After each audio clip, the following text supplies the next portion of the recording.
Bacaan dan renungan hari ini, Kamis 15 Juni 2023. Pekan Biasa ke-10.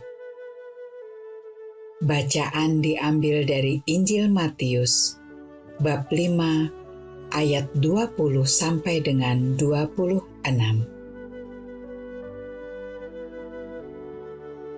Dalam khotbah di bukit, berkatalah Yesus,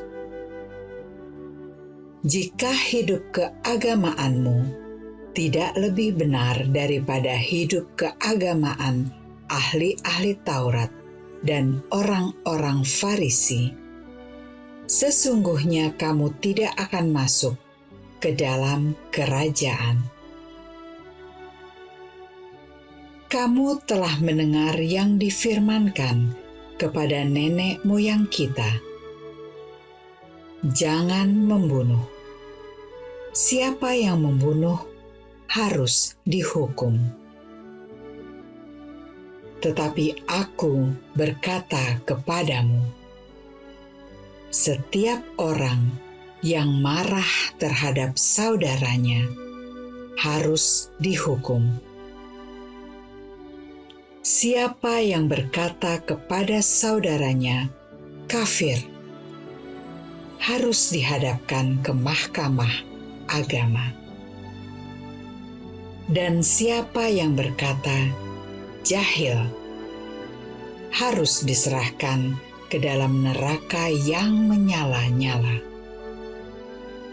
Sebab itu, jika engkau mempersembahkan persembahanmu di atas mezbah, dan engkau teringat akan sesuatu yang ada di dalam hati saudaramu terhadap engkau, tinggalkanlah persembahanmu di depan mezbah itu, dan pergilah berdamai dahulu dengan saudaramu.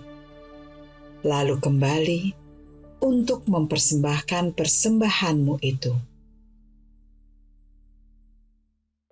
Segeralah berdamai dengan lawanmu selama engkau bersama-sama dengan dia di tengah jalan, supaya lawanmu itu jangan menyerahkan engkau kepada hakim, dan hakim itu menyerahkan engkau kepada pembantunya, dan engkau dilemparkan ke dalam penjara.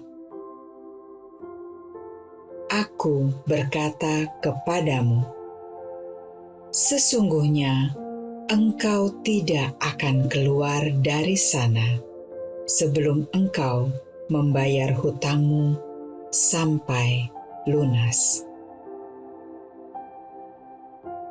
Demikianlah pembacaan Injil hari ini.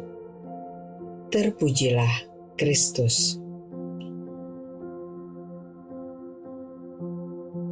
Renungan. Orang tidak bisa dikatakan baik hanya karena secara eksternal ia terlihat patuh pada hukum. Intensi atau niat yang melatarinya itu juga perlu diperhatikan guna menilai perilaku seseorang.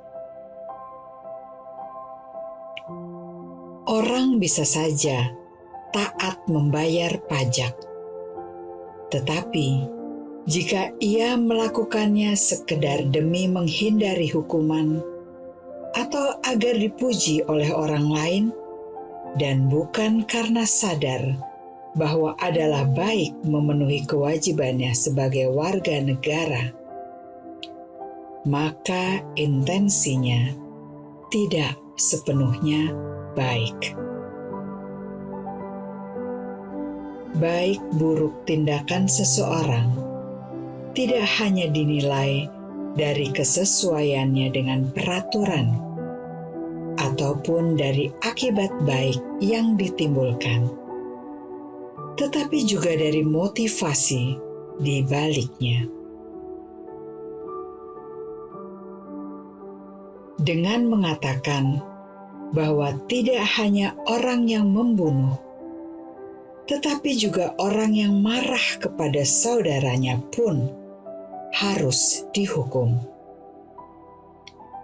Yesus sedang menggarisbawahi arti penting dari intensi atau niat. Kita tidak hanya perlu mengatur tindakan eksternal yang kelihatan, tetapi juga kehendak dan niat baik di dalam hati kita itu juga perlu diatur.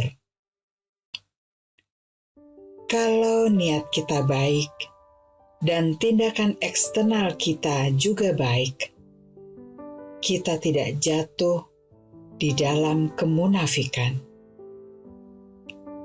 Itulah alasan Yesus mengingatkan bahwa jika kita hendak mempersembahkan kurban di altar, tetapi pada saat yang bersamaan hati kita dipenuhi dengan kebencian terhadap saudara kita, lebih baik kita berdamai dahulu dengan saudara kita itu. Jangan bangga jika terlihat baik, tetapi hati kita jahat. Tindakan eksternal yang sungguh baik muncul dari hati atau intensi yang murni. Bapa, semoga amal kasih kami selalu mengalir dari niat yang murni. Amin. Bapa kami yang ada di surga, dimuliakanlah nama-Mu. Datanglah kerajaan-Mu. Jadilah kehendak-Mu di atas bumi seperti di dalam surga. Berilah kami rejeki pada hari ini, dan ampunilah kesalahan kami, seperti kami pun mengampuni yang bersalah kepada kami. Dan janganlah masukkan kami ke dalam pencobaan, tetapi bebaskanlah kami dari yang jahat. Amin.